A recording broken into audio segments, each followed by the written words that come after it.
Certificate of merit award हुआ है। Best free उनका पेपर पब्लिश हुआ था ऑक्यूप्लास्टी में, सेशन बाय दिल्ली ऑप्थेल्मोलॉजिकल सोसाइटी 2011 में। और इसके अलावा वे कई प्रेस्टिजियस जर्नल्स जिनका हमारे शोध और मेरे ख्याल से अध्ययन अध्यापन में बड़ा महत्व है, उसके रिव्यूअर रहे हैं और अभी भी उसमें भी दक्षता के साथ योगदान दे रहे हैं। इंटरनेशनल जर्नल ऑफ ऑप्थेल्मोलॉजी हो, जर्नल ऑफ ऑप्थेल्मोलॉजिस्टिक प्लास्टिक हो, रिकंस्ट्रक्टिव सर्जरी हो, या फिर इंडियन जर्नल ऑफ ऑप्थेल्मोलॉजी हो, journal of Canadian medical association हो, medical journal of DY Patil university हो, ओपन जर्नल ऑफ ऑप्थेल्मोलॉजी हो, या journal of clinical research and ophthalmology and journal of evolution of medical and dental sciences है, इन सभी में वो रिव्यूअर के रूप में अपनी सेवाएं दे रहे हैं। उन्होंने लगभग 27 से ज़्यादा जो साइंटिफिक पब्लिकेशन करे हैं इंटरनेशनल और इंडेक्स जर्नल में। इसके अलावा उन्होंने कई अपने पेपर प्रेजेंटेशन करे हैं इंटरनेशनल और नेशनल कॉन्फ्रेंसेस में, वर्कशॉप में, सिंपोजिया में, और 10 बुक्स में उनके चैप्टर भी बड़े गंभीर विषयों पे मैं पढ़ रहा था। आई इन सिस्टमेटिक डिजीजेस, जो कि विले प्रकाशन का जर्नल है, बड़ा पब्लिकेशन है। जेम्स इन ऑप्थेल्मोलॉजी, और ये मेरे ख्याल से बड़ा ग्लूकोमिया एक बड़ा रोग है, उस पर इनका असर का बड़ा सूक्ष्म लेख है। डायग्नोस्टिक प्रोसीजर्स इन ऑप्थेल्मोलॉजी, और ये भी एक बड़ा इनका चैप्टर इस किताब में लिखा गया है। सर की सबसे बड़ी बात है कि वो सब इन प्लेटफॉर्म पे तो अवेलेबल हैं ही, और सहजता और सुलभता के साथ उपलब्ध भी हैं। आशा करता हूँ उनका आज का ये व्याख्यान हम सबके लिए महत्वपूर्ण और मील का पत्थर साबित होगा। और जिन चीज़ों को लेकर हम परेशान होते हैं, कई बार आंखों से हमें पानी भी आता है, कई बार खुशी के आंसू भी झलकते हैं, तो आज मौका हमारे आंखों से खुशी के आंसू झलकने का है। तो इन्हीं सभी बातों के साथ मैं पुनः बड़े मान और आदर के साथ आपका स्वागत करता हूं सर, और आप आज ही नहीं, जब भी आप हमें ज़रूरत हो उपलब्ध रहेंगे, ऐसी आशा भी करता हूं। धन्यवाद। धन्यवाद सर। सर के सागर जैसे व्यक्तित्व को हमको इतनी सूक्ष्मता में बताया है कि हमको समझ में आ जाए कि हमारे बीच में आज कितने महान व्यक्तित्व के डॉक्टर साहब विद्वान हैं। इसी तारतम्य में मैं डॉक्टर प्रभाकर पांडे सर को छत्रपति शिवाजी महाराज के ऊपर एक व्याख्यान हेतु आमंत्रित करती हूँ। सर सादर आमंत्रित हैं।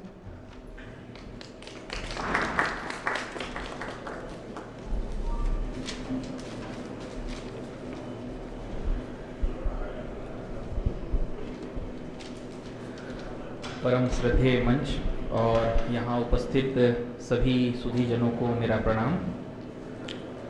आज जिस हम गौरव पुरुष, राष्ट्र पुरुष, या हम ये कह सकते हैं कि भारतीय राष्ट्रीय स्वत्व को जागरण करने वाले उस महापुरुष की जयंती को आज यहाँ पर मना रहे हैं, श्रीमंत शिवाजी राजे का, उनके व्यक्तित्व, उनका जो विराट व्यक्तित्व है, उसके विषय में एक अल्प समय में कुछ बात करना, एक तरीके से जो सूर्य को दीपक दिखाने वाली जो बात कही जाती है, जो मुहावरा प्रस्तुत किया जाता है, उसको पूरी तरीके से चरितार्थ करता है। इनका जो व्यक्तित्व है, इनका जो कृतित्व है, वो अपने आप में बहुत ही विराट है।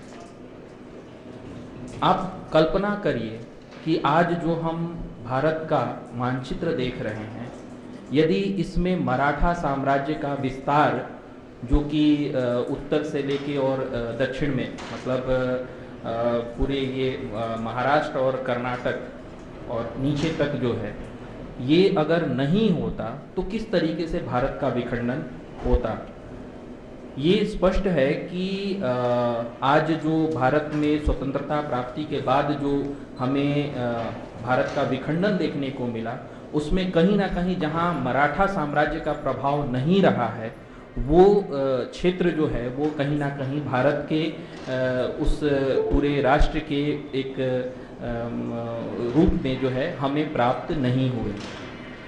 जब शिवाजी राजे का जो जन्म हुआ है 19 फरवरी 1630, उस समय यदि हम देखें तो उत्तर में जो है मुगल का शासन था और दक्षिण में निजाम शाही थी। उस समय तीन मुख्य रूप से जो है उस समय जो साम्राज्य थे, जिसमें बीजापुर और अहमदनगर, आदिल शाह, निजाम शाह और कुतुब शाह, ये तीन जो है छत्रप दक्षिण में थे और मुगल जो है वो उत्तर में शासन कर रहे थे।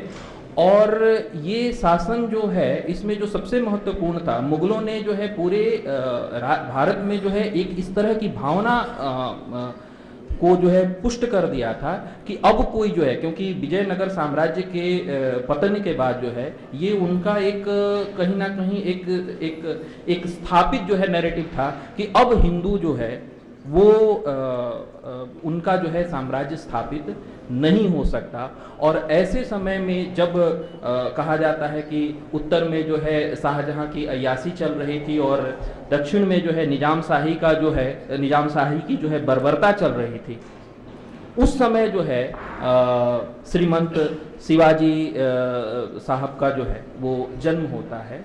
और इनके जीवन की जो पूरी यात्रा यदि हम देखें, 16 वर्ष में जो है इन्होंने पहला दुर्ग विजय किया है। 16 वर्ष की अवस्था जो है आप इमेजिन कर सकते हो कि हम जो है उस समय बच्चों की किशोरावस्था वो होता है। किशोरावस्था के काल में जब हम देखते हैं कि बच्चे जो है वो खेलने की और उनके वो उम्र होती है, उस समय उन्होंने जो है अपना पहला दुर्ग विजय किया। जो शिवराज जी का जन्म हुआ है, जैसा आप सब लोगों को विदित होगा कि शिवनेरी जो दुर्ग है, इनके पिताजी जो थे वो शाहजी राव जो थे वो बीजापुर के ही जो है सूबेदार थे। कुछ कारणवश जो है इनकी माता जो है वो अलग रहती हैं शिवनेरी के दुर्ग में।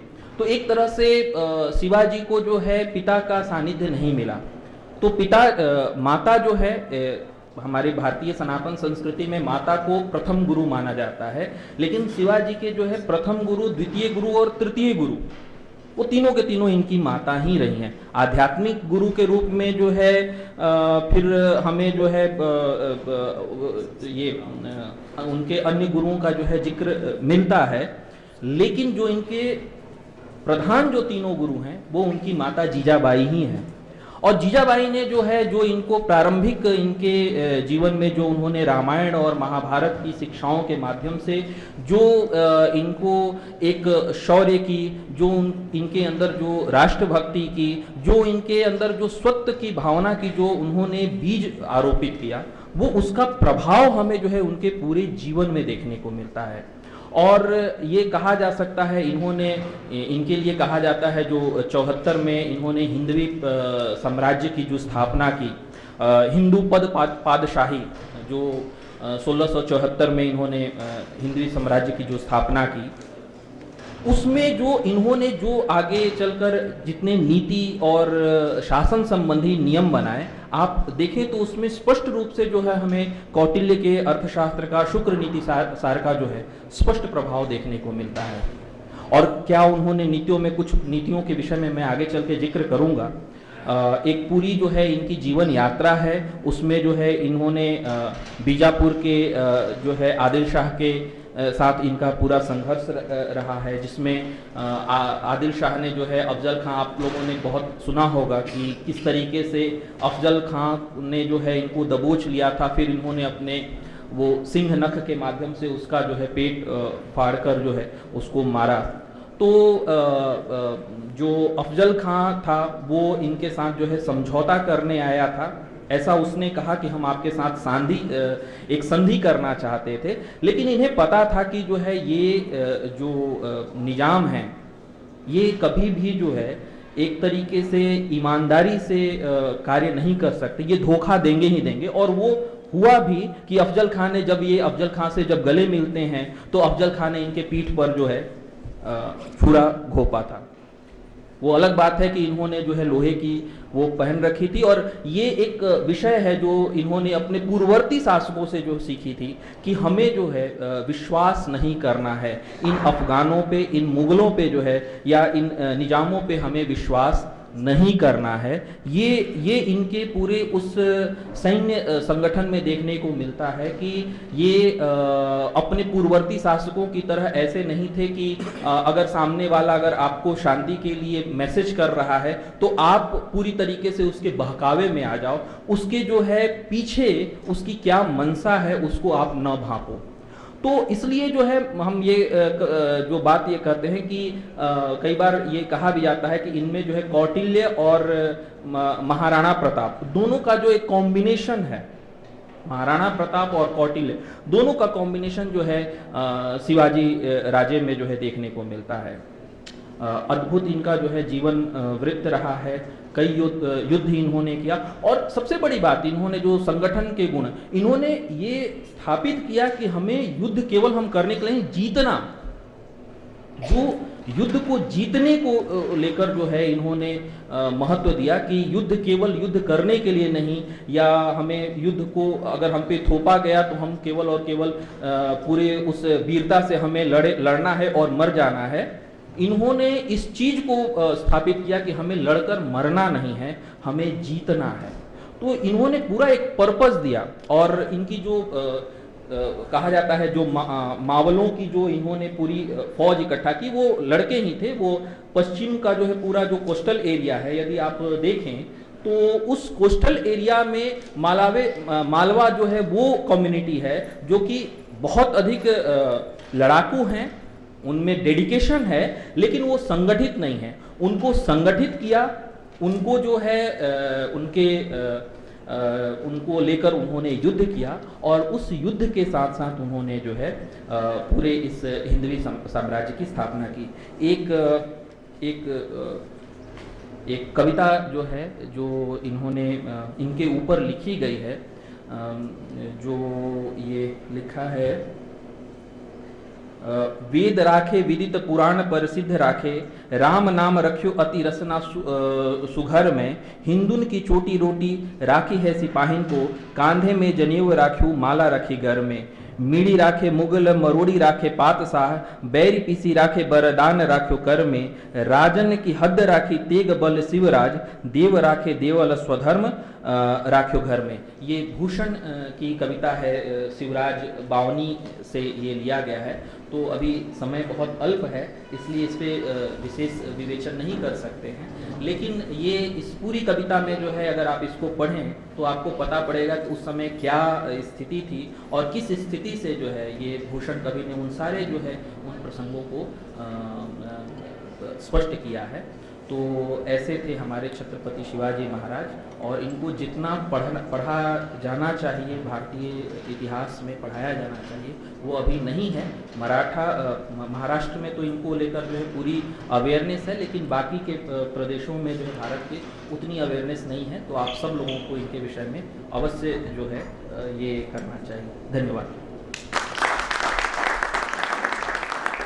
धन्यवाद सर, आपने बहुत ही अपने सूक्ष्म संबोधन में हमें शिवाजी महाराज के चरित्र से परिचित कराया, उनके संगठन के गुण, युद्ध को जीतने की स्थापना का उद्देश्य आदि का वर्णन किया। आपका बहुत बहुत धन्यवाद। इसी कड़ी को आगे बढ़ाते हुए मैं डॉक्टर SCL चंद्रवंशी सर से आग्रह करती हूँ कि वह मंच पर आएं और हमें नेत्र रोग और उनकी सुरक्षा के संबंध में अवगत कराएं। सर, आप आमंत्रित। Thank you madam. परम आदरणीय कुलपति महोदय, डीन साहब, एग्जामिनेशन कंट्रोलर महोदय, प्रोफेसर अंजलि मैडम, एवं बौद्ध साहित्य से रिलेटेड सभी विद्वान जन, स्टाफ, स्टूडेंट, सबको मेरा नमस्कार। आज बहुत ही सौभाग्य की बात है कि आप लोगों ने एक बहुत अच्छा विषय पर एक सेमिनार रखा शिवाजी महाराज के जन्मदिन के अवसर पर। मुझे बुलाया, उसके लिए मैं आप सभी का बहुत बहुत आभारी हूँ। जो मेरा आज का टॉपिक है वो है आँखों के कॉमन डिसीजेस, सामान्य रोग, उनके कारण और निवारण। Next please.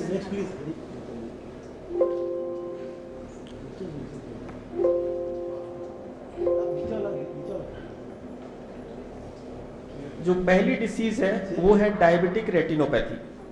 जैसा कि नाम से परिलक्षित होता है कि इसका संबंध डायबिटीज नाम की एक बीमारी से है। डायबिटिक रेटिनोपैथी है वो डायबिटीज के कारण होती है, और डायबिटीज दो तरह की होती है, एक होती है टाइप 1 और दूसरी होती है टाइप 2। टाइप 1 डायबिटीज का मतलब है जो कि इंसुलिन के बगैर लिए ठीक नहीं होती, उसमें इंसुलिन की डिपेंडेंसी रहती है। दूसरी होती है जिसमें इंसुलिन की जगह कुछ खाने वाली गोलियां हैं, उनसे काम चल जाता है। डायबिटिक रेटिनोपैथी में जो आंख का पर्दा है, इनर लेयर है, वो प्रभावित होती है। इस बीमारी में जो जोखिम है, जोखिम शब्द का मतलब यहाँ पे है रिस्क फैक्टर कहते हैं इंग्लिश में, करेक्ट वर्ड है रिस्क फैक्टर। जोखिम माने किन परिस्थितियों में डायबिटिक रेटिनोपैथी होती है, बढ़ जाती है, प्रभावित करती है। उनमें सबसे ज़्यादा प्रॉब्लम आती है टाइप 1 डायबिटीज़ में ज़्यादा होती है in comparison to the type 2।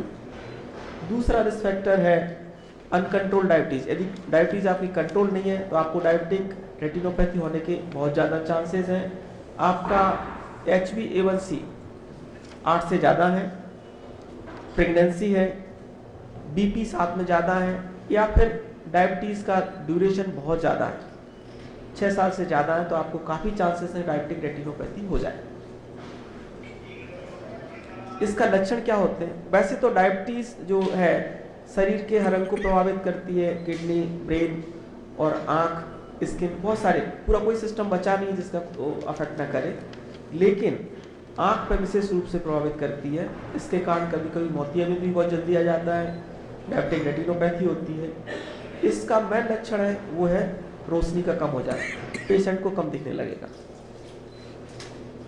इसके अलावा कभी कभी हैमरेज आने के कारण कंप्लीट लॉस हो जाता है विजन का। आप कैसे बच सकते हैं इस बीमारी से? इसका एक ही फॉर्मूला है कि आप डायबिटीज़ को अच्छे से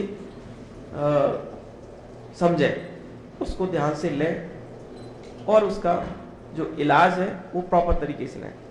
यूजुअली हम लोग आज के समय में होम्योपैथिक और आयुर्वेदिक दवाओं पर बहुत ज़्यादा विश्वास करते हैं। एलोपैथी के बारे में एक चीज़ मिथ फैला दिया गया है कि इसके बहुत ज़्यादा साइड इफेक्ट है और जड़ से क्योर नहीं करता है। ये जड़ जैसी कोई चीज़ होती नहीं है। जैसे कोई कहे कि मलेरिया की जड़ कहाँ है? मलेरिया एक पैरासाइट के कारण होता है, उसकी कोई कहीं जड़ नहीं है। लोग ज़्यादातर लोग इसी भ्रम में रहते हैं कि जड़ से खत्म करने वाली बीमारी। जब हमारी सेल्स में इंसुलिन बनना बंद हो गया तो हमें बाहर से लेना पड़ेगा, ये मजबूरी है। यूजुअली जो एलोपैथिक दवाइयाँ वो सबसे बेस्ट होती हैं। मैं कहना चाहूँगा जितना भ्रम है होम्योपैथी के बारे में, आयुर्वेद के बारे में, इनकी सच्चाइयाँ यदि इंटरनेशनल जर्नल में जाए तो सब कुछ इनकी पोल खुल जाती है। बहुत सारे तो आयुर्वेदिक फार्मूलेशन ऐसे हैं कि जो हमारी एलोपैथिक दवाइयों के सॉल्यूशन में डिप करके सुखा के खड़ी दवा बांट दी जाती है। आप भ्रम करेंगे कि वो तो हम जड़ी बूटी खा रहे हैं, बल्कि उनको सोख करके, उनको भिगो के सुखा के दिया गया है। ऐसे बहुत सारे केस पकड़े गए। तो मेरा मतलब है कि आप उसका प्रॉपर ट्रीटमेंट लें और एक लंबे समय तक स्वस्थ रह सकते हैं और डायबिटिक रेटिनोपैथी से फ्री रह सकते हैं। इसमें पर्दे में बहुत सारे ब्लड के स्पॉट आ जाते हैं, जो कि एक हम लोग ऑप्थेल्मोस्कोप नाम की मशीन से देख के बता सकते हैं। दूसरी बीमारी है हाइपरटेंसिव रेटिनोपैथी। इसका कारण अनकंट्रोल ब्लड प्रेशर। यदि हम बहुत बार होता है कि हमें बीपी की समस्या है लेकिन पता ही नहीं है, किसी कारण से कुछ घबराहट हुई तब चेक करा, पता चला वो 5 साल निकल चुके हैं। ऐसे केसेस में भी पर्दे पर असर पड़ता है, मरीज को कम दिखाई देने लगता है। यूजुअली ये दोनों बीमारियाँ लंबे समय के बाद होती है, एकदम कुछ नहीं होता, 1-2 महीने में कुछ भी नहीं होने वाला, 4, 6, 10 साल के बाद ही इसके लक्षण आते हैं। तो इस चीज़ का ध्यान रखें, बीच बीच में आप मरीज को आप दिखाते रहिए, बीपी कंट्रोल रखिए, इसका एकमात्र फॉर्मूला है इलाज का। तीसरी डिसीज है एलर्जिक कंजक्टिवाइटिस। एलर्जिक कंजक्टिवाइटिस में यूजुअली ईचिंग, खुजली आंखों में बहुत ज़्यादा होती है। इसका कारण ज़्यादातर वातावरण में मौजूद एलर्जिक पार्टिकल्स, पॉलन ग्रेन्स, पार्थिनियम की ग्रास या उससे related dust, house dust, etch might, ये सब चीज़ें रहती हैं। बच्चों में और गृहिणियों बहुत कॉमन होता है। इससे बचने का एक ही तरीका है कि आप डस्ट से या फिर पार्थिनियम जैसी ग्रास है, कांग्रेस ग्रास भी कहते हैं इसको, नेहरू जी लेके आए थे इंडिया में, उससे आप बचें। और कुछ दवाएं आपकी बड़ी सुरक्षित रहती हैं, डाल सकते हैं और काफ़ी हद तक ठीक हो जाता है। Next please. एक और डिसीज है, ये सभी लोग जानते हैं इसके बारे में, मोतियाबिंद। यूजुअली इसमें धुंधला दिखाई देने लगता है, ओल्ड एज की बहुत कॉमन समस्या है, और कभी कभी डायबिटीज़ या किसी अन्य बाहरी बीमारियों के कारण आँख के अंदर मोतियाबिंद आ जाता है। और आप सभी जानते हैं कि इसका जो इलाज है वो कैटरेक्ट को निकाल देना और फैको पद्धति से यूजुअली इसको निकाला जाता है। आजकल लेटेस्ट पद्धति है और इसमें लेंस लगा देते हैं, प्राकृतिक लेंस को जो सफ़ेद हो चुका है उसको निकाल के एक क्रिस्टल क्लियर लेंस लगा देते हैं और पेशेंट को दोबारा दिखने लगता है। ये डिसीज बहुत कॉमन है आज के समय में, इसको ड्राई आई कहते हैं, ड्राई आई सिंड्रोम कहते हैं। आजकल जो हमारे पास लैपटॉप है, मोबाइल है, इस पर जो स्क्रीन टाइम बढ़ गया है उसके कारण बहुत बार कॉमनली देखा जाता है, ड्राई आई कहते हैं इसको। ड्राई आई में यूजुअली जो लक्षण होते हैं मरीज के, उसमें जलन होना, आँख सुस्त दिखाई देना और ब्लरिंग दिखना, धुंधला दिखाई देना, या फिर लाली आ जाना, कड़न होना, या फिर कंकड़ जैसा चुभना, इसके लक्षण होते हैं। यूजुअली एक उन मरीजों में ज़्यादा देखने को मिलता है जो माताएं बहनें गर्भ में होता दवाइयाँ लेती हैं, बहुत ज़्यादा कंप्यूटर या लैपटॉप या इसका मोबाइल स्क्रीन का यूज करते हैं। इसके इलाज के रूप में हम लोग आर्टिफिशियल टीयर देते हैं, और इस डिसीज़ में कभी कभी टीयर का सीक्रेशन भी कम हो जाता है, या फिर जो टीयर नॉर्मल बनते हैं वो एवोपोरेट हो जाते हैं, और इसको बहुत इजीली कंट्रोल हो जाता है। मोबाइल के तौर पर हम कहें तो आप उसमें एक ब्लू फिल्टर होता है, उसको आप यदि चालू करके रखते हैं तो इसमें ड्राई आई को कम कर सकते हैं। Next please. ग्लूकोमा, ये बीमारी बहुत ही खतरनाक बीमारी है। इसमें यदि आपकी रोशनी चली गई तो ये वापस नहीं आती, इसकी खासियत ये है। और ये दो तरह का होता है, एक एंगल क्लोजर, एक ओपन एंगल। एंगल क्लोजर तो तुरंत पता चल जाता है, जैसे आपको बीमारी होगी, बहुत ही सीवियर पेन, आई पेन, रेडनेस, वॉमिटिंग, इसका पहला लक्षण है, तो ये मरीज तो हमारे पास तुरंत आता है। एक होता है ओपन एंगल ग्लूकोमा, इसके मरीज हमारे पास नहीं आते, एंड स्टेज में आते हैं, 50 से 60% जब रोशनी खत्म हो जाती तब आती है। इसका कारण यही होता है कि जब आँख के अंदर दबाव, जिसे इंट्राओक्युलर प्रेशर कहते हैं, वो लंबे समय तक बढ़ा रहता है, उसके कारण आँख की जो नस है, जिसे ऑप्टिक नर्व कहते हैं, वो सूखने लगती है। इसके इलाज के लिए हम लोग इसको कम करने वाली दवाइयाँ देते हैं। इस डायग्राम में आप देख रहे होंगे कि बीच में जो सेकंड नंबर की पिक्चर है, उधर की दो पिक्चर है लास्ट वाली, उनमें जो ग्रास जिसमें दिख रहा है वो नॉर्मल ऐसा दिखना चाहिए, लेकिन ग्लूकोमा में इस तरह का सेंटर में थोड़ा सा धुंधला दिखता है, चारों तरफ से काला दिखने लगता है। यानी इसकी सेंटर विजन है वो आपकी बची रहेगी, और बाहर से परिधि से जो विजन है वो धीरे धीरे खत्म होने लगती है। इसके इलाज के रूप में हम लोग कुछ आई ड्रॉप्स, सर्जरी या लेजर कर सकते हैं, और ये बहुत ही अच्छे से कंट्रोल हो जाता है यदि समय पर आप इसका उपचार करा लेते हैं। उसमें कोई ऐसी परमानेंट अंधत्व का कारण नहीं बनता है। Next please. एक और डिसीज है ARMD, age related macular degeneration, उम्र से संबंधित मैकुलर डिजेनरेशन। बेसिकली इस बीमारी में जो हमारी आँख का पर्दा, जिसे रेटिना कहते हैं, उसमें रोशनी का एक मुख्य बिंदु होता है, जिसे हम मैकुला कहते हैं, मैकुला फोबिया कहते हैं। वहाँ पे जो प्रतिबिंब बनता है वो मुख्य केंद्र होता है, प्रतिबिंब बनाने वाला। उसके अंदर कुछ येलोइश पार्टिकल्स डिपॉजिट होने लगते हैं। इसके कारणों में अनुवांशिकता मुख्य रूप से है, और धूम्रपान, मोटापा, और हमारी सेडेंट्री लाइफ जिसमें हम इनएक्टिव रहते हैं, एक्सरसाइज नहीं करते, हाई बीपी, ये इसके रिस्क फैक्टर्स हैं। इसमें कभी कभी कुछ दवाइयाँ जैसे कि क्लोरोक्वीन है और एंटीसाइकेटिक दवाइयाँ, वो भी कभी कभी ARMD को बढ़ावा दे सकती हैं। Next please. इस बीमारी में यूजुअली जो आप इस नीचे वाली जो पिक्चर है उसमें देख रहे होंगे, पहली जो स्ट्रेट लाइन है उसमें कुछ भी नहीं बना है, इस तरह का नॉर्मल रोशनी दिखती है। ये सिंपल चार्ट है, हम पेशेंट को दे देते हैं, आप ऑनलाइन भी इसको डाउनलोड कर सकते हैं। जो लोग 65 ईयर्स से उनके लिए बहुत ज़रूरी होता है इसका मॉनिटरिंग करना। ये पिक्चर पर आप देखते रहिए, यदि कहीं वो तिरछापन आ रहा है या बेबी लाइन्स बन रहे हैं या बीच में सेंटर में डार्क स्पॉट आ रहा है, वो दर्शाता है कि आपके आँख के अंदर ये बीमारी स्टार्ट हो चुकी है। Next please. इस बीमारी में जो मैकुला होता है उसमें ट्रूसन नाम के छोटे छोटे येलो स्पॉट डिपॉजिट होते हैं, और उसके कारण एक ब्लैक स्पॉट बनने लगता है, रोशनी कम होने लगती है, और इसमें कभी कभी अंधे भी हो जाते हैं। और इसको बचने के लिए हम लोग कुछ एंटीऑक्सीडेंट, मल्टीविटामिन, यूजुअली जो पीले फल होते हैं जिसमें ल्यूटीन और जियाजेंथिन नाम की लेटेस्ट विटामिन है, वो देते हैं। ये काफ़ी कारगर है इसको रोकने में। और उपचार के रूप में हम लोग कुछ इंजेक्शन, नेक्स्ट प्लीज, इंजेक्शन देते हैं जिनको एंटीवेजेफ इंजेक्शन कहते हैं। काफ़ी महंगे होते हैं लेकिन काफ़ी हद तक इसमें रोशनी बची रह सकती है यदि समय पे अपन देख लें। नेक्स्ट, ये बीमारी इस साल बहुत ज़्यादा फेमस हुई थी, आई फ्लू। इसको दूसरे शब्दों में जो करेक्ट वर्ड है वो है वायरल कंजक्टिवाइटिस। ये एडिनो वायरस नाम के वायरस के कारण होती है। यूजुअली जब भी कोई आदमी इन्फेक्ट होता है वो अपनी आंखों को टच करता है, दूसरी सरफेस को टच करेगा तो वो सरफेस कंटामिनेट हो जाएगी। तो नॉर्मल आदमी उस सरफेस को सपोज हैंडल किसी ने टच कर लिया अपनी आंख को टच करने के बाद, तो आपके डोर हैंडल पे आपके वायरस आ गए। आप जब टच करेंगे, घर के दूसरे सदस्य टच करेंगे, फिर अपनी आंख टच करेंगे, इस तरह वो वायरस दूसरी की आंख में पहुंच जाता है। इसके बारे में एक मिथ है कि देखने से फैल जाता है, ऐसा कुछ नहीं होता है। इसमें यूजुअली कंटामिनेटेड जो सीक्रेशंस होते हैं आई के, उसके कांटेक्ट में आने से यूजुअली बीमारी फैलती है। यूजुअली 10 दिन में ठीक हो जाती है। बहुत घातक बीमारी नहीं है, बहुत ही सामान्य बीमारी है और इजीली ट्रीटेबल है।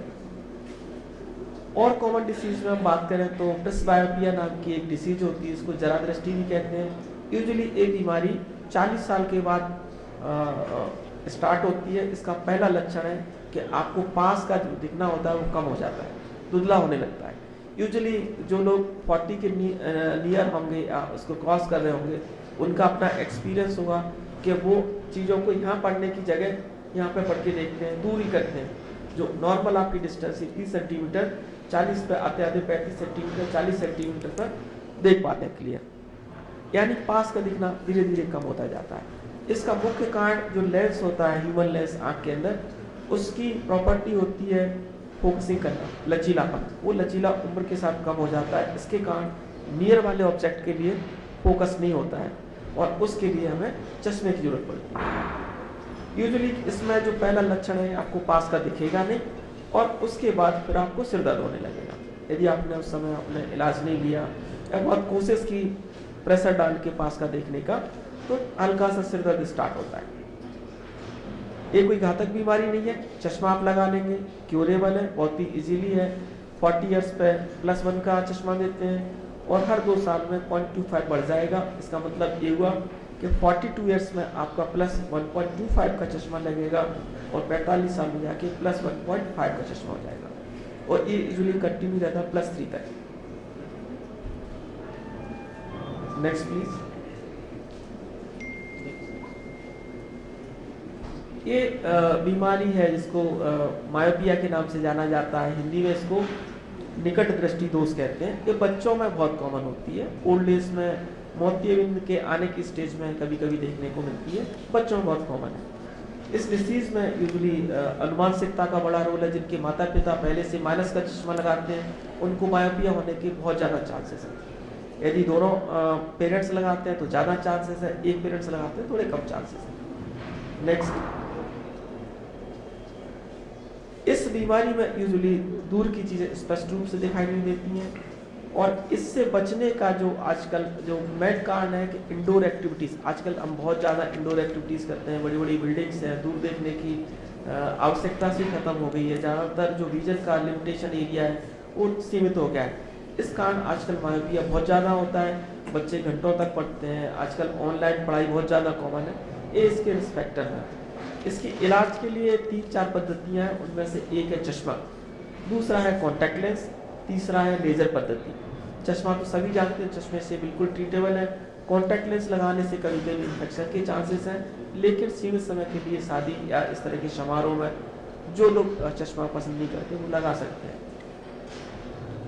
इसमें जो लक्षण होता है दूर का न दिखना, बच्चे कभी कभी बहुत ऐसे सुकोड़ के देखते हैं, पलकों को सुकोड़ के देखेंगे, या फिर वो उनका होमवर्क, आजकल जो छोटे बच्चे हैं उनका होमवर्क बच्चे यदि माताएं देखेंगे उनके कॉपी में कुछ लिखा ही नहीं है, टीचर को भी समझ में नहीं आता, बच्चे को ब्लेम करते हैं कि नहीं ये मस्ती कर रहा है, पढ़ नहीं रहा है। हकीकत में उस बच्चों को कभी कभी समस्या चश्मे की होती है कि दिख ही नहीं रहा उसको बोर्ड पे क्या लिख रहे हैं और प्रेशर उस पर है कि वो पढ़ नहीं रहा है। तो बहुत बार वो इस तरह की शिकायत लेके पेरेंट्स आते हैं कि बच्चा हमारा कुछ अजीब सा है, परफॉर्मेंस खराब है, जबकि उसका कारण एक चश्मा निकलता है जांच करके। Next please. रोकथाम के लिए विशेष रूप से मैं कहना चाहूँगा यूजुअली आउटडोर एक्टिविटीज़ पर ध्यान देना चाहिए। विटामिन डी, आजकल एक नया रिसर्च में पाया गया कि विटामिन डी की कमी से इसका प्रोग्रेशन बढ़ता है। चश्मे का नंबर बढ़ने में विटामिन डी की डेफिशिएंसी एक बहुत बड़ा कारण है। तो ये दो चीज़ों को हम इंक्लूड कर लें तो चश्मे की ये जो तीव्र गति से नंबर बढ़ता है उसको रोक सकते हैं। विटामिन डी यानी एक्सपोजर टू सनलाइट, आप सनलाइट में 1 या 2 घंटे व्यतीत करें बगैर मिनिमम क्लोथिंग के साथ, और आउटडोर एक्टिविटीज़ में घर से बाहर कुछ बच्चों को खेलने के लिए मौका है। नेक्स्ट, धूम्रपान से बचाव करें, न्यूट्रिशन वाला खाना खाएं, ये सब चीज़ें इसमें हैं। इलाज के रूप में चश्मा सबसे अच्छा है। जो चश्मा नहीं लगाना चाहते कॉन्टैक्ट लेंस लगा सकते हैं। नेक्स्ट, और जो लोग चाहते हैं कि हम कुछ नहीं करना चाहते, हमें सर्जरी से परमानेंट छुटकारा मिल जाए, उसके लिए रिफ्रैक्टिव सर्जरी होती है या लासिक सर्जरी जिसे कहते हैं। इस सर्जरी को हम जब भी कर सकते हैं जब किसी पेशेंट का जो नंबर है वो फिक्स हो जाए। सपोज 2 साल तक उसका नंबर फिक्स है, बढ़ नहीं रहा है, उसके बाद हम इस सर्जरी का रिफ्रैक्टिव सर्जरी का सजेशन देते हैं। उससे पहले ठीक नहीं होती है, क्योंकि यदि आपने अनस्टेबल नंबर में सर्जरी कराई तो बाद में नंबर आ जाएगा। रिफ्रैक्टिव सर्जरी में हम यूजुअली जो कॉर्निया की जो थिकनेस होती है उसको लेजर के माध्यम से पतला कर दिया जाता है, और जो चश्मे का नंबर है वो 0 हो जाता है। Next please. Thank you very much, आपने बहुत ध्यान से सुना, उसके लिए मेरा अनुरोध है कि यदि किसी के मन में कोई क्वेश्चन है, कोई डाउट है, तो उसका बहुत बहुत स्वागत है, मैं उसका जवाब देने का कोशिश करूँगा। हाँ सर। सर, ये तो आपने परेशानियां बताई हैं। जी सर।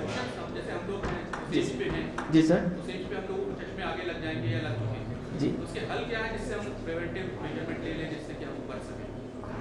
सर, चश्मे से बचने के लिए तो बहुत ज़्यादा हमारे पास ऐसे प्रिकॉशनरी मेजर नहीं है।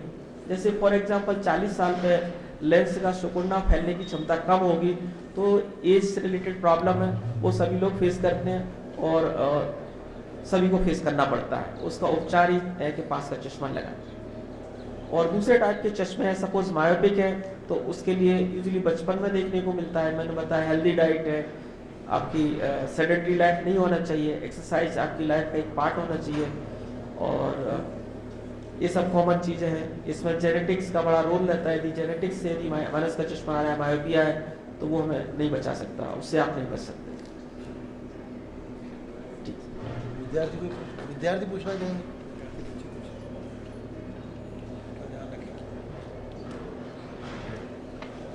कोई क्वेश्चन? हाँ सर, प्लीज सर। मुझे मायोपिया है। जी सर। 1.5 1.75 नंबर काफी पुराना, जी सर। बहुत ग्रेजुअली बढ़ा है। जी सर। लेकिन पहले समस्या नहीं थी, अब हो गई है कि जैसे पास का पढ़ना है तो चश्मा उतार के ज़्यादा कंफर्टेबल जी सर। फील करना है। ऐसा होता है। इसमें कोई कारण वही है, प्रेस्क्राइब आपको डेवलप हो रहा है।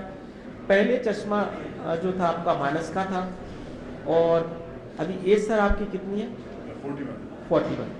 तो अभी जो चश्मा माइनस का जब चश्मा लगाते हैं और पास के लिए प्लस का चश्मा लगाते हैं, तो वो यूजुअली न्यूट्रल हो जाता है। जब न्यूट्रल हो जाता है तो काम चलता रहता है।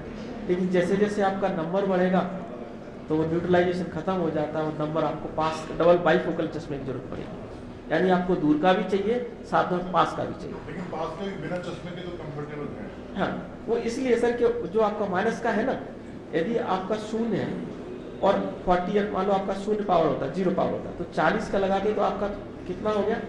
+1 हो गया। अभी आप माइनस का लगा रहे हैं तो वो प्लस को न्यूट्रल कर रहा है, इसलिए आप चश्मा उतार के देख लेंगे। और एक यूजुअली आप 45 एज तक आप देख पाएंगे। जैसे ही 45 से क्रॉस करेंगे तो फिर आपको थोड़ा सा चश्मा होने लगाना पड़ेगा एडिशनल। अच्छा, बाईफोकल जी, अभी 45 तक आप सेफ जी। Any question madam? चल रहा है। ये तो बहुत ही प्रैक्टिकल विषय पर लोग कर रहे हैं, तो आप लोगों को कोई क्वेरी हो, कोई क्वेश्चन हो, पूछना चाहिए। ये तो हम लोग का सौभाग्य है कि आज हमारे डॉक्टर साहब हम लोग के बीच में हैं, और आँख की समस्या तो बहुत कॉमन समस्या है। तो सर इसलिए जैसे मुझे कोई समस्या नहीं है, तो जी सर। कितने समय बाद जैसे आँखों का चेकअप कराना चाहिए रोटेशन में? यूजुअली एक एज पे डिपेंड करता है। सपोज बच्चा है, कोई पैदा हुआ है, उसको ऑक्सीजन लगी है और बहुत कम एज का पैदा हुआ, 1 किलो वजन का कम है, उसमें हम तुरंत उसको 1 महीने के अंदर उसको डॉक्टर से विजिट या ऑप्थेल्मोलॉजिस्ट से विजिट की सलाह देते हैं। जब बच्चा स्कूल जाता है तब हम सलाह देते हैं कि उससे पहले एक बेसिक उसका विजन का पता चल जाए, कहीं उसको देखने की प्रॉब्लम तो नहीं है, स्कूल परफॉर्मेंस कम तो नहीं हो जाएगी। इसके बाद आता है अदर स्टेज 40 साल की। 40 साल में कुछ बीमारियां स्पेशली ग्लोकोमा उसके सिम्टम्स आने लगते हैं, दूसरा प्रिस्क्राइब जाता है, उस एज पर भी आप कंसल्ट कर सकते हैं। यानी अलग अलग स्टेज पर हो गया, यानी पहली जो आवश्यकता होगी वो 40 के करीबन होगी यदि सब कुछ ठीक चला है तो, और उसके बाद तो एनुअल चेकअप कराना चाहिए 50 साल के बाद, क्योंकि मोस्टली किसी को बीपी है, किसी को शुगर है, इनके सबके साइड इफेक्ट आई के पर्दे पे आते हैं, इसलिए बाद में 1 ईयर इसका रिकमेंडेशन रहता है ऑप्थेल्मोलॉजिस्ट विजिट का। 40 ईयर्स पे इसलिए कि चश्मे की प्रॉब्लम स्टार्ट होती है। ठीक सर? सर जनरली जैसे छोटे बच्चे उनको क्या कुछ स्क्विंट रहता है, तो उसका भी कोई इलाज है? स्क्विंट में 2-3 तरह का स्क्विंट रहता है। एक का उपचार चश्मा ही होता है, उनको प्लस का चश्मा लग रहा होता है। एक और स्क्विंट होता है, वो पैरालिटिक कहते हैं, वो मसल्स जो रहती हैं ब्रेन के अंदर जो कनेक्शन होते हैं उसमें पैरालिसिस हो जाती है, उसका इलाज यूजुअली सर्जिकल होता है।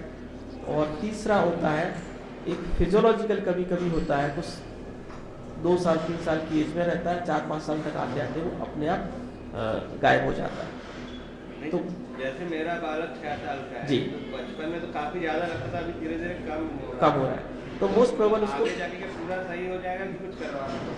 नहीं सर, उनको एक दवा डाल के हम चश्मे का नंबर निकालते हैं, यदि उसमें प्लस का नंबर आ रहा है तो वो उसको लगाना चाहिए, उससे उसकी रिकवरी फास्ट हो सकती है।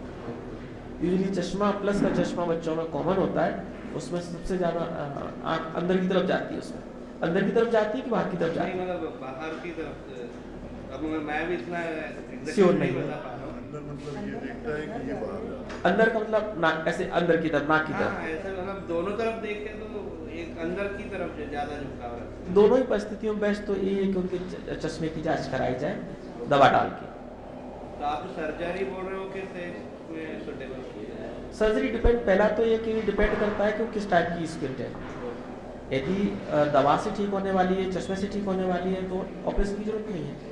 तो यहाँ आपके यहाँ पे होता है इस तरह का सब होता सर, मेडिकल? सब कुछ होता आप आ है, जाइए बस। लेकर आएंगे कभी दिखा लीजिए उसको। जी। तो यूजुअली 90% बच्चों में प्लस का चश्मा लगता है। सर अपने परिवार के ही हैं सर सर मेरा क्वेश्चन है, सर जैसे मैं अभी चश्मा लगाए हैं तो मुझे ठीक दिख रहा है, कभी दिमाग पर प्रेशर या कुछ जी। गुस्सा आ गया सर मुझे धुंधला दिखना शुरू हो जाता है, और कभी कभी मैं ऐसे तिरछा देखूं तो भी आँखें दर्द होती हैं, और कभी कभी कपड़ा सा महसूस होता है। एज कितना है सर? सर एज मेरा 28 चल रहा है। PhD कर रहा है बुद्धि। यूजुअली जो आपने जो फीचर बताया ना कि मुझे जब टेंशन होती है, किसी दबाव में आता हूँ, मेंटल प्रेशर में आता हूँ, तब ये ऐसा होता है। तो यूजुअली उसका सीधा एक पॉसिबिलिटी बनती है, वो पॉसिबिलिटी है कहीं ना कहीं आपका शुगर लेवल कहीं फ्लक्चुएट तो नहीं हो रहा है, जो मैं आपकी बातचीत से बता सकता हूँ बगैर देखे जांच करे, कि शुगर जब भी बढ़ता है चश्मे का फ्लक्चुएशन आने लगता है। तो एक बार इसमें ब्लड टेस्ट होते हैं, वो करा लीजिएगा। कभी कभी डायबिटीज़ बहुत कम एज में स्टार्ट हो जाती है, और इसका पहला लक्षण यही रहता है कि फ्लक्चुएशन ऑफ द विजन ऊपर नीचे होता है उसमें।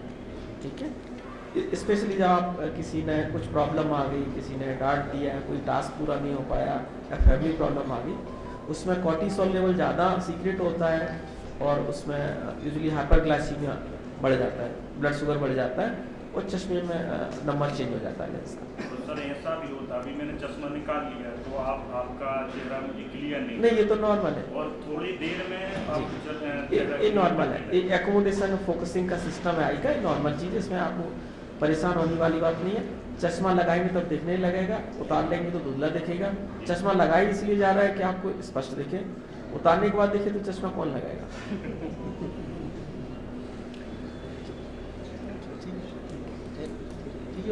हाँ पूछिए अविनाश पूछो पूछ लो। जी सर।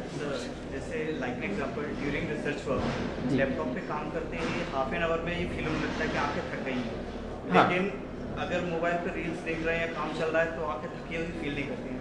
हाँ, इसको मैंने अपनी स्लाइड में कवर किया था। इसको बोलते हैं हम लोग कंप्यूटर विजन सिंड्रोम। पहले कंप्यूटर आया था, इसलिए वैज्ञानिकों ने नाम इसको कंप्यूटर विजन सिंड्रोम रखा। मोबाइल उस समय नहीं था, तो इसको वीडियो डिस्प्ले सिंड्रोम भी कहते हैं, इसके और भी नाम है। इसमें यूजुअली होता क्या है, जब किसी मोबाइल पर देख रहे हैं, यूट्यूब देख रहे हैं या कंप्यूटर पर टाइप कर रहे हैं, जो भी टास्क करते हैं, उसमें आप ब्लिंक करना बंद कर देते हैं। नॉर्मल जो ब्लिंक रेट है वो 16 पर मिनट है। जब आप ऐसे काम करते हैं तो क्या होता है, ब्लिंक रेट हो जाती है कम, और कॉर्निया के ऊपर होता है टीयर फिल्म, वो हो जाता है एवापोरेट, और जब उसको ब्लिंक करते हैं तो दोबारा एक फिल्म बन जाती है टीयर की, और जब वो उड़ जाती है पानी की फिल्म तो क्या होता है, धुंधला दिखने लगता है, आई में दबाव फील होगा, बहुत सारे इस तरह के लक्षण आने लगते हैं। तो उसका एकमात्र तरीका है कि आप ब्लिंक करना मत भूलिए, मतलब आपको ब्लिंक करनी है। जो लोग कंप्यूटर पर टास्क करते हैं उनको हम एक मंत्र देते हैं कि जब भी आपको कुछ टाइप कर रहे हैं, एंटर का बटन जब भी आता है आपको ब्लिंक करना है। ऐसी पेशेंट की कंडीशनिंग कर देते हैं कि जब भी एंटर का बटन आए आपको ब्लिंक करना है। तो वो यूजुअली जो टाइपिस्ट होते हैं उनको बहुत ज़्यादा जरूरत पड़ती है, ये फार्मूला वहीं से याद हुआ था। तो मेरा सिंपल कहने का मतलब है कि आप ब्लिंक करना चालू रखें, बहुत ध्यान से ना देखते हुए, उसमें हमेशा ब्लिंक करने पर भी ध्यान देना आपको, फिर ठीक ठाक हो जाएगा सब। सर सामान्य प्रश्न सब, कई एक्सवाइजेड नाम नहीं लेना चाहते जी सर। उनके द्वारा कोई एक बड़ा अच्छा बनाया गया आई का कोई टोन आई इस तरह का कुछ जी सर। उसके अंदर वो बोलते हैं प्याज का रस है और ऐसा कुछ औषधियाँ हैं, जी जब सर। उसके डालने से आपको प्रभावित होती है, आपकी अच्छी हो सकती है? Please thank you sir. इसमें सर बहुत सारी, ये आईटोन नाम की एक दवाई थी, ये हर्बल मेडिसिन है, और इसको देखे बहुत सारी उसकी उसी से आई शो इस तरह के नाम के बहुत सारी दवाइयाँ मार्केट में अवेलेबल हैं। यूजुअली ये हर्बल एक्सट्रैक्ट होते हैं और इनकी कोई साइंटिफिक स्टडी कुछ भी नहीं है। यदि एक हमारा इंटरनेशनल सर्च इंजन है, इसको पबमेड कहते हैं, अमेरिका की यूएस लाइब्रेरी है, उसमें मेडिकल से रिलेटेड सबके सब रिसर्च आर्टिकल अवेलेबल होते हैं, उसमें जाके सर्च करेंगे इफेक्टिवनेस ऑफ दी कौन सा बताया आपने, आईटोन, तो उसमें आपको पूरा मिलेगा कि कोई इनका इफेक्टिवनेस कोई किसी भी कंट्रोल स्टडी में नहीं पाएगा। कंट्रोल स्टडी हम लोगों को उसको कहते हैं कि एक ग्रुप बनाया, एक दूसरा ग्रुप बनाया, एक में हमने आईटोन डलवाई लेकिन मरीज को नहीं बताया कि उसमें क्या डाला गया, दूसरे में हमने पानी डलवाया, उसको भी मरीज में नहीं बताया। अब दोनों के लक्षणों का विश्लेषण करते हैं, किसको फायदा हुआ, पता चलता है दोनों में फायदा हो रहा है मरीज को, पानी में भी हो रहा है उसमें भी हो रहा है।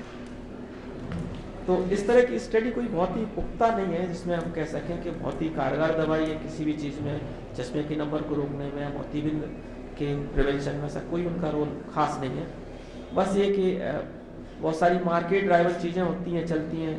कोरोना में कोरोनिल आई लेकिन ऐसा कुछ नहीं हुआ, बहुत सारी जैसी दवाइयाँ आई, एलोपैथी में क्लोरोक्विन देना स्टार्ट किया, उसका भी कोई इफेक्ट नहीं, क्योंकि ये दवाइयाँ वैसे थी कोई साइंटिफिक स्टडी नहीं थी, जस्ट लेके आ गए थे लोग उसको मार्केट से। सर्च इंजन का नाम बताइए सर, सर्च इंजन आपने बताया पबमेड सेंट, पबमेड। गाजर और सुरमा भी लगाते हैं, वो उचित है क्या? सुरमा लगाने का सर कुछ ऐसा नहीं है, यूजुअली इसमें मुस्लिम कल्चर में थोड़ा सा ज़्यादा सुरमा का यूज होता है, और जो महिलाएं लगाती हैं काजल सुरमा, थोड़ा सा डिफरेंस रहता है। बेसिकली आप इसको बनाने की प्रक्रिया सुरमा को और काजल को देखें, इसको बनाया कैसे जाता है आप सोचिए। एक दीपक को जलाते हैं, इसके ऊपर कुछ ऐसे रख देते हैं, उसमें जो काजल होती है मतलब जला हुआ कार्बन कचड़ा वो इकट्ठा होता है, उस कचड़े को इकट्ठा करके हम घी या तेल में मिक्स करके काजल बन जाता है। अब बताइए वो कचड़े, जले हुए कचड़े में कहाँ से अच्छे गुण हो सकते हैं, वो सब कुछ जल चुका है। आप कुछ भी जला दीजिए, लास्ट में कार्बन बन जाता है। कितनी भी बड़ी मेडिसिन को जला दीजिए, कोई प्लांट को जला दीजिए, वो केमिकल प्रॉपर्टी वाइज तो वो कार्बन के अलावा कुछ भी नहीं है। आप कितनी भी उसमें कहें कि नहीं इसकी ये प्रॉपर्टी, वो सब खत्म होगी जलने के बाद। आप जो भी चीज़ जलाएंगे वो कार्बन है, राख, उसके अंदर वो उसके गुणधर्म हो ही नहीं सकते। इंसान की राख हो या फिर लकड़ी की राख हो, किसी की भी राख हो, कोई उसका यूज नहीं है। हाँ हाँ सर, प्रोग्रेसिव लेंस जी सर, इफेक्टिव है या सर, क्योंकि आप एक ही लेंस आप लगाते हैं, जी सर, कंप्यूटर पे काम करते हैं तो वो कांस्टेंट होके काम करना हो, मैं दूर के लिए भी फिर मैं समझ गया सर क्वेश्चन उसमें। समटाइम्स यहाँ लॉन्ग टाइम में यहाँ दर्द होने लगता है, तो ठीक है कि अलग-अलग लेंसेज होना चाहिए। Please sit down. यूजुअली एक 3 तरह के लेंस होते हैं, मोनोफोकल, बाईफोकल और प्रोग्रेसिव। तीनों के अलग अलग फंक्शन हैं। मोनोफोकल लेंस होता है या तो दूर का देखेगा या पास का देखेगा। बाईफोकल लेंस होता है वो दूर देखेगा और पास के लिए जितना आप डॉक्टर को बता देंगे कि मेरी वर्किंग डिस्टेंस है, कितने दूर किताब रखने की जो दूरी है 35 सेंटीमीटर है, 40 सेंटीमीटर है, 30 सेंटीमीटर है। जैसे एक घड़ी साज होता है तो उसको बिल्कुल पास में 6 सेंटीमीटर पे काम करता है, उसका पावर डिफरेंट होता है, ठीक है। तो इसको बोलते हैं हम लोग बाईफोकल। और कंप्यूटर या जो बैंक मैनेजर है उसका 45 के करीबन रहता है, ठीक है। इसके अलावा एक तीसरा होता है मिड फोकल या मिड रेंज, ठीक है। मिड रेंज में हम प्रोग्रेसिव देते हैं, यानी प्रोग्रेसिव का मतलब हुआ कि आप दूर देखेंगे, पास देखेंगे और उसके आगे क्या भी देखेंगे, इंटरमीडिएट डेप्थ रहती है उसमें। अब क्या होता है कि सर इसमें जो चश्मा होता है उसमें 3 सेगमेंट होते हैं, ऊपर वाला, मिडिल वाला, लोअर वाला। अब इसमें आपको अपना गर्दन होता है उसको थोड़ा सा मूव करना पड़ता है, एडजस्ट करना पड़ता है। उस एडजस्टमेंट के कारण जो आपका क्वेश्चन है कि नेक में पेन होने लगता है, तो उसके लिए सर अपना प्रॉपर पोस्चर बनाएं, चश्मे का सेटिंग यूजुअली प्रॉपर तरीके से रखें, ऐसे सटा हुआ होना चाहिए, या फिर इसमें आपको प्रॉब्लम है तो उसको नीचे भी कर सकते हैं। ये आपके पर्टिकुलर आपके चश्मे पे डिपेंड करेगा, उसकी कितनी उसकी विड्थ है और आप किस पोस्चर में बैठे हैं, सीधा स्ट्रेट पढ़ रहे हैं या फिर थोड़ा झुक के पढ़ते हैं। तो मेन इशू ये है कि आपका फोकसिंग प्रॉपर होना चाहिए और चश्मे को रखने का तरीका सही होना चाहिए। यूजुअली नेक पेन उसमें नहीं होता है, और यदि ऐसा है तो फिर चश्मे को थोड़ा सा सेट कराना चाहिए। सर बहुत सारे योगिक टेक्स्ट हैं, योग वाले टेक्स्ट हैं, ओरिजिनल टेक्स्ट हैं जी सर। वो ये कहते हैं कि सूत्र रिलेटिव जब हम करते हैं जी। तो आँखों की बहुत सारी दोष ठीक हो जाते हैं, नेत्र में जो रोशनी वो बढ़ती है। आपका क्या मानना है कि क्या इस तरह की कोई क्रियाओं से ऐसा होता होगा? जहाँ तक सर मेरा पर्सनल एक्सपीरियंस है, एक आप ये भी कह सकते हैं कि मैं एलोपैथी का दूसरी को बुराई कर रहा हूँ, लेकिन रियल में ऐसी कोई चीज़ें है नहीं। बहुत पुरानी पद्धतियाँ हैं जिनको हम यूज़ करते हैं, उनके मैं आयुर्वेद में भी 1 साल मैंने स्टडी की है BMS में, तो मुझे ऐसा कोई बहुत ज़्यादा बहुत अच्छी स्टडी नहीं मिलती है। जैसे कहते हैं कि त्राटक करो, सूर्य को देखो। अब साइंस कहती है कि उससे तो अल्ट्रावायलेट रेज निकलती हैं, वो आपको ARMD कर देगा। वाकई में उससे ARMD होता है, बढ़ता है। जो लोग उसमें देखते हैं, सूर्य ग्रहण में देख लेते हैं, उनको पर्दे में छेद हो जाते हैं। तो मैं तो यही कहूँगा कि मेरा अपना कोई एक्सपीरियंस नहीं है सूत्रनेति में। और हाँ, कुछ एक्सरसाइज होती हैं जिसमें आपका एकोमोडेशन अच्छा होता है, वो फिजिकल एक्सरसाइज जैसे ही काम करती है वैसे वो भी काम करती है। वो उसको आयुर्वेद का हिस्सा मान सकते हैं और नॉर्मल एक्सरसाइज का भी हिस्सा मान सकते हैं। वो थोड़ा बहुत काम करती है, इसमें कोई डाउट नहीं।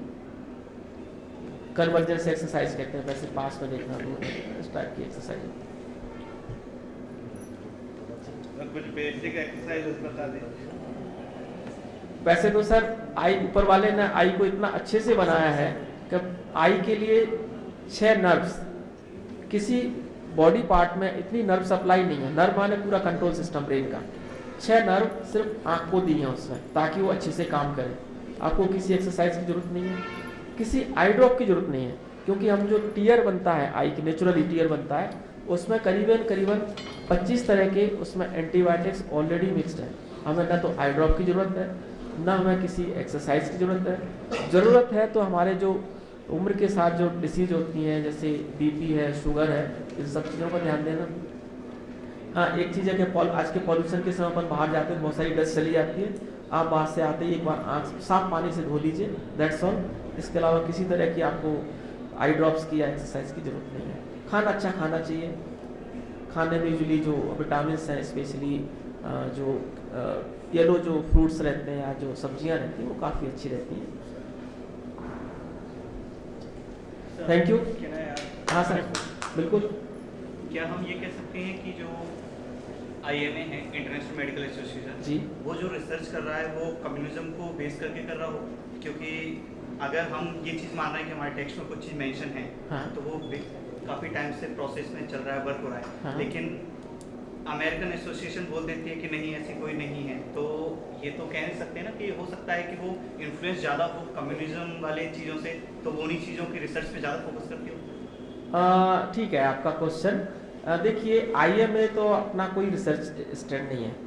आईएमए बोले तो इंडियन मेडिकल एसोसिएशन, दूसरा आपने बात कही कि अमेरिकन मेडिकल एसोसिएशन। यूजुअली हमारी जो स्टडी होती है इंटरनेशनल प्लेटफॉर्म पर एक साथ एक जैसे उसमें गाइडलाइंस में चलती है, एक जैसी गाइडलाइंस में नहीं की रिसर्च की। उनके इतनी पॉपुलेशन अलग अलग हो जाएगी। मलेशिया में हो रहा है तो उनका अलग जेनेटिक मेकअप है, इंडिया का अलग है, चाइना का अलग है, अमेरिकन अलग है, रशियन अलग है। तो वो एक स्टडी को जैसे ही वहाँ की पब्लिश होती है अमेरिका में, सपोज अपन मानते हैं कि वो फार्मास्यूटिकल, ऐसा मैं नहीं कह सकता, बहुत बार आता है मार्केट में कि एलोपैथी में समस्या है कि बहुत सारी दवाइयों का ओवर क्लेम कर देते हैं, बोलते हैं बहुत इफेक्टिव है और पैसे बढ़ा दिए उन्हें, ऐसा होता है। और बाद में पता चलता है उनकी कोई उतनी इफेक्टिवनेस नहीं है जितना कि वो क्लेम कर रहे हैं। ये मार्केट ड्राइवन चीज़ है, क्योंकि वो लोग उसमें फंडिंग करते हैं, डॉक्टर कभी कभी उसको सपोर्ट भी कर देते हैं, हाँ ठीक है। बाद में चीज़ें जब क्लियर होती, जब वही सेम स्टडी इंडिया में होती है, रशिया में होती है, जर्मनी या फ्रांस में होती है, तो वो चीज़ यदि नतीजे नहीं आते तो वो डिस्करेज हो जाती है, अपने आप ऑटोमेटिक उसको उतना प्रोत्साहन नहीं मिलता जितना कि मिलना चाहिए। इसलिए वर्ल्ड लेवल पर जो चीज़ें चलती हैं वो यूनिफॉर्मिटी रहती है, उसमें इतनी जल्दी वो चीज़ें एक्सेप्ट नहीं होती हैं कि कोई भी एक एसोसिएशन ये कह दे कि ये चीज़ इफेक्टिव है, ऐसा अमूमन नहीं होता है। हाँ, कभी इमरजेंसी की परिस्थितियों में ऐसा आता है, जैसे कोविड के समय में आया, लोगों ने कह दिया, कुछ दिन बाद उसके बाद वो चीज़ें हटती भी अपने आप को। मेन स्ट्रीम में, इलाज के मेन स्ट्रीम में वो दवाइयाँ नहीं रहती हैं, वो सर्जिकल पद्धतियाँ नहीं स्टैंड नहीं करती लंबे समय तक। ठीक है सर।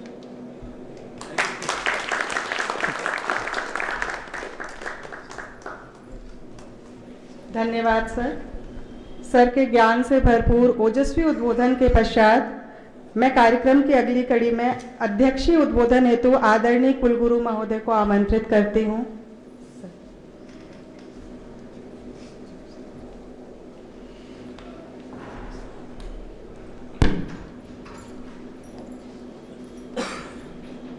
आज छत्रपति शिवाजी महाराज की इस जयंती के दिन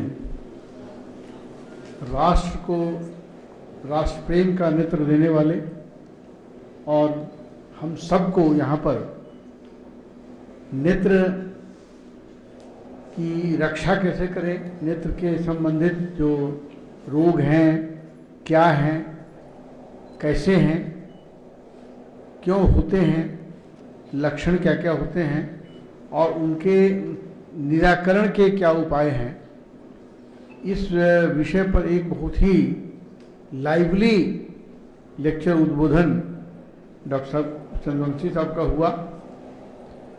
आपका जो परिचय दिया गया था,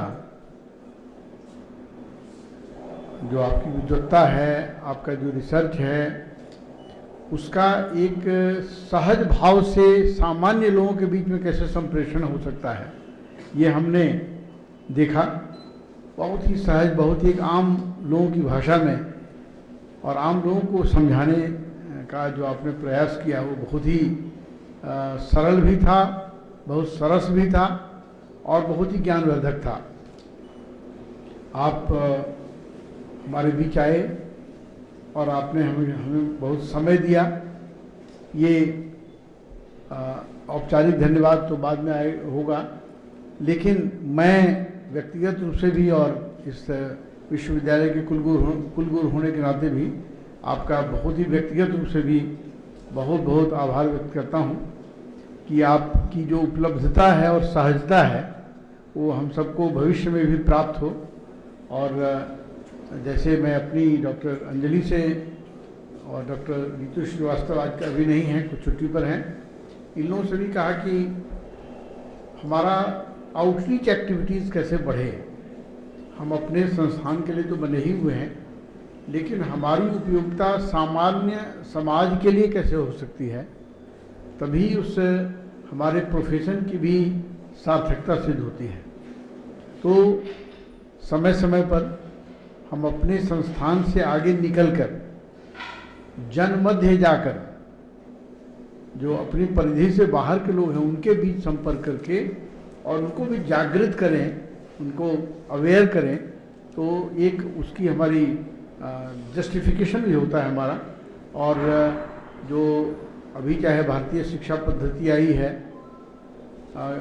या और भी तरीके से जो बात कही जा रही है, तो उसमें इस बात में बहुत विशेष बल दिया गया है, चाहे हम जिस फील्ड में भी, हम यूनिवर्सिटी में हैं तो हमारा जो भारतीय नॉलेज सिस्टम है उसका भी एक पार्ट है कि हमारा जो चिकित्सकीय ज्ञान है, जो मेडिकल नॉलेज है, हमारा मेडिकल रिसर्चेज हैं, how to reach to the common people. तो आपसे बहुत प्रेरणा मिली, आपकी सहायता से भी, आपकी विद्वत्ता से भी, कि आपने एक तरह से हमें इग्नाइट करने का काम किया है कि हमारे बीच भी कुछ ज्योति जले और उस ज्योति से हमारे डॉक्टर्स भी प्रभावित हों। आप का जब भी समय आपके पास उपलब्ध हो, मैं जानता हूँ कि आप बहुत व्यस्त रहते हैं, लेकिन हम पड़ोसी भी हैं, बहुत दूर नहीं जाना पड़ेगा, तो समय समय पर आप अपनी समय हम लोग को दें तो और अच्छा लगेगा। कभी कुछ आई कैंप वगैरह भी अगर लगाने की संभावना हो तो उस पर भी आप विचार करेंगे। जी, थैंक यू सर। और अभी जैसा कि डॉक्टर साहब ने बताया कि कई कारणों से, कुछ तो आनुवंशिकी कारण है कि भाई बाय बर्थ होता है। अभी हमारे अश्विनी जी अपने बच्चे की बात कर रहे थे, और इस तरह की समस्याएं बहुत सारे घरों में हैं, और डॉक्टर साहब तो डेली इस तरह के सैकड़ों पेशेंट्स को देखते हैं। तो कुछ आनुवंशिकी होते हैं, कुछ आजकल की जो लाइफ स्टाइल है उसकी देन है। हम लोग कंप्यूटर और मोबाइल इतना देखने के आदी हो गए हैं कि रोड पर चलते हुए भी लोगों को देख कर लगता है बेचारे इतने परेशान हैं कि ऐसे कान में सटाए हुए चल रहे हैं कि लगता है इतना समय ही नहीं इनके पास कि ट्रैफिक रूल का भी ध्यान रखें, और कभी कभी उसी में चले भी जाते हैं। तो ये जो आदत हम लोग एडिक्ट हो गए हैं, उस एडिक्शन का इम्पैक्ट क्या हो रहा है, उसके साइड इफ़ेक्ट्स क्या हो रहे हैं कि हमारी दृष्टि बाध्यता बढ़ रही है, बहुत थोड़े समय में चश्मे लग जाते हैं, और कई कारण हैं उसके। तो हमारे हाथ में कुछ चीज़ें हैं, हम उसको कैसे क्योर कर सकते हैं या कैसे प्रिवेंट कर सकते हैं। ये एक बहुत बड़ा अपने ज्ञानवर्धक आपका उद्बोधन रहा है हम सबके बीच में, आपका बहुत बहुत आभारी हूँ मैं। और शिवाजी महाराज तो के बारे में प्रभाकर जी ने बहुत थोड़े समय में ही बहुत सारी अच्छी अच्छी बातें कहीं। 1191-92 में पृथ्वीराज चौहान का शासन समाप्त हुआ। उसके बाद मोहम्मद घोरी तो आकर चला गया, कुतुबुद्दीन ऐबक आए, और उसके बाद वो टर्क अफगान पीरियड चला, फिर बाबर के आने के बाद मुग़ल पीरियड चला। और उस बीच में जो घटनाएं हुई पूरे देश भर में, कैसे विखंडन हुआ, मुग़ल साम्राज्य भी काफ़ी नीचे तक बढ़ा, लेकिन उसी बीच में मराठा शक्ति का उदय हुआ। और उस जिस शिवाजी ने कद के छोटे थे वो फिजिकली, लेकिन कद इतना बड़ा था कि उनके कद को लोग समझ नहीं पाए। हमारे इतिहासकार या तो समझ नहीं पाए या समझ करके भी नहीं, उनको इग्नोर किया गया। तो इस राष्ट्र को एक संगठित रूप में एक सूत्रता में बांधने का जो उन्होंने काम किया, और औरंगजेब के समकालीन थे, औरंगजेब के पहले जो उनके पूर्वज थे, उन्होंने जिस प्रकार से उदारता वाली नीति अपनाई, और औरंगजेब ने कट्टरता दिखा करके काफ़ी कुछ एक आतंक का माहौल खड़ा किया, उसको चैलेंज करने वाले शिवाजी महाराज हुए, और काफ़ी हद तक उस देश को एक नई दिशा दी। तो आज हम ऐसे महापुरुष को याद करते हैं और उनको हम नमन करते हैं। मैं फिर से शिवाजी जयंती के दिन पर हम सब उनको श्रद्धा सुमन अर्पित करते हैं, और डॉक्टर साहब का जो उद्बोधन हुआ उसके लिए भी हम बहुत बहुत आभारी हैं आपके, और आशा करते हैं कि फिर से ये अवसर देंगे हमको कि हम फिर से आपके ज्ञान का लाभ ले सकें। बहुत धन्यवाद।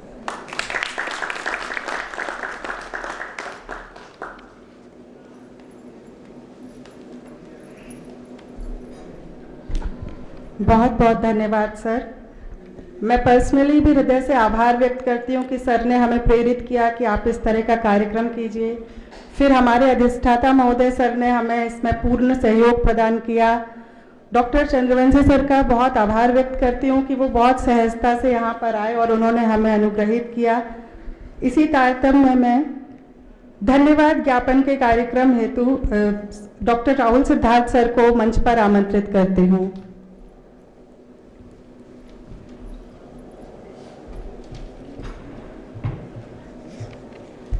नमस्ते महाराज शिवाजी की जयंती जो आज ये विश्वविद्यालय मना रहा है और इसके उपलक्ष्य में जो व्याख्यान रखा गया अपने आँखों की देखभाल के लिए, सचमुच में वह एक बेहद ही उपयोगी व्याख्यान था हम सब के लिए। और आज के समय में जो एक हमें अपने आँखों की देखभाल के लिए किस तरीके से इस टेक्नोलॉजी के युग में हमें किस तरीके से अपने आँखों की देखभाल करनी चाहिए और कितना सचेत रहना चाहिए, हमारे सम्मानीय कुलगुरु महोदय ने उसकी उपयोगिता के बारे में पहले ही बात उन्होंने रख दी है कि कितना बेहद महत्वपूर्ण व्याख्यान था। तो सच में यह एक हमारे लिए एक सौभाग्य की बात थी कि आज आप यहाँ पर आए और आपने अपना एक महत्वपूर्ण वक्तव्य दिया।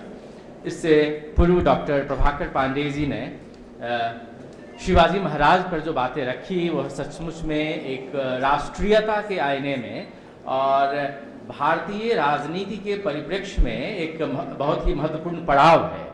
और शिवाजी महाराज को जब हम देखते हैं तो एक तरफ औरंगजेब हैं, दूसरी तरफ छत्रपति साहू जी महाराज हैं और इन सब की बात कर रहे होते हैं साहित्य में भूषण। तो साहित्य में जब भूषण बात कर रहे हैं शिवाजी महाराज की, तो प्रभाकर पांडे जी ने उनकी कुछ पंक्तियां रखी है। उन पंक्तियों को आप लोग शायद व्याख्यायित कर रहे होंगे, सोच रहे होंगे क्या है। इसके साथ ही एक दो पंक्ति मैं भी यहाँ पे उनकी रखता हूँ कि पता है कि उस वक्त की जो राजनीतिक स्थिति है वह एक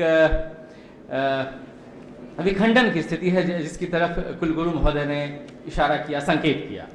और उस विखंडन की स्थिति में शिवाजी महाराज अपने राष्ट्र को जातीय अस्मिता के माध्यम से संगठित कर एकत्रित करते हैं और आगे बढ़ते हैं। और इसी क्रम में उस राष्ट्रीयता का गान करते हुए कहते हैं कि बहुत ही समकालीन है और आपको दिख पड़ेगा कि साहित्य भी अपने उस इतिहास के बारे में संकेत देता है। पीड़ा पियगंबरा दिगंबरा दिखाई दे, सिद्ध की सिधाई गई रही बात सबकी, काशी हूँ ते कला गई, मथुरा मसीत भई, शिवाजी न होतो तो रहती बात सबकी। तो यह साहित्य जो है, साहित्य इतिहास में हस्तक्षेप कर रहा है। साहित्य बड़ी आसानी से अपनी बात को, इतिहास के उस मुकाम को अपने साहित्य में दर्ज कर रहा है। यह आज के समय का यह दायित्व है कि वह उस साहित्य को इतिहास के रूप में व्याख्यायित करता है कि नहीं, उस साहित्य के उस वर्णन को इतिहास अपने आप में जगह देता है कि नहीं। यह हम पर एक महत्वपूर्ण जिम्मेदारी है, आज के इतिहासकारों पर एक जिम्मेदारी है। और इसी बात को मैंने जब पिछले साल जब इतिहास संकलन योजना के अंतर्गत जब हमारा कार्यक्रम हुआ था भोपाल में, तो मैंने यह बात कही थी कि बहुत मायनों में साहित्य भी इतिहास की तरफ संकेत करता है। तो क्या ऐसा नहीं हो कि साहित्य में जो बातें इतिहास की कही गई है उसे भी हम साहित्य लेखन की एक महत्वपूर्ण स्रोत के रूप में रखें और उस पर बात करें। तो इस रूप में शिवाजी महाराज की बात भूषण करते हैं और राष्ट्रीयता की बात को वो हमारे सामने लाकर रखते हैं। तो अंत में मैं इस कार्यक्रम के अंत में मैं अपने विश्वविद्यालय के कुलगुरु महोदय का बहुत बहुत धन्यवाद ज्ञापित करता हूं, जिन्होंने अपने व्यस्ततम समय में से अपना समय निकाल कर हमें दिया। और आज के इस बहुत ही महत्वपूर्ण वक्तव्य के लिए डॉक्टर SCL चंद्रवंशी सर का बहुत बहुत धन्यवाद, जिन्होंने अपने महत्वपूर्ण व्याख्यान से हमें लाभान्वित किया। हमारे विश्वविद्यालय के डीन महोदय का धन्यवाद जो हमेशा की तरह मुस्तैदी के साथ इस कार्यक्रम में लगे रहे।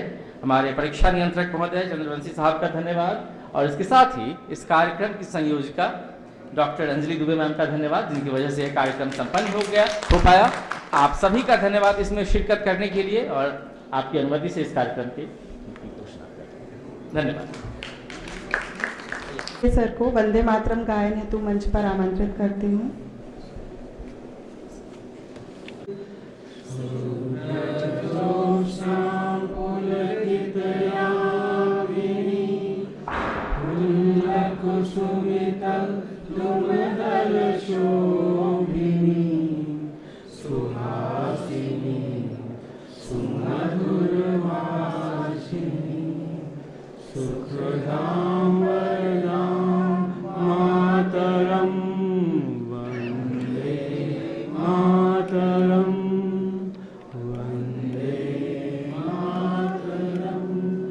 भारत माता की जय।